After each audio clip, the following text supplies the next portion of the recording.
Jadi ia mencengkram leher wanita itu. Namun wanita itu sudah berevolusi dan lehernya dapat berubah bentuk menjadi panjang.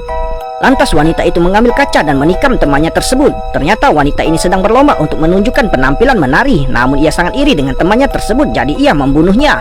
Pada saat ia ingin maju ke panggung, tiba-tiba tangannya berubah kembali. Dan kali ini tangannya perlahan ditumbuhi sayap hitam di sepanjang lengannya. Wanita itu sangat gembira karena ia akhirnya bisa menari dengan bebas.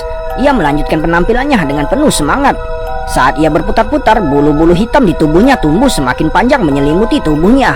Pada akhir pertunjukan, ia telah berubah menjadi manusia bersayap hitam. Penampilan yang memukau tersebut langsung mendapat tepuk tangan dari para penonton.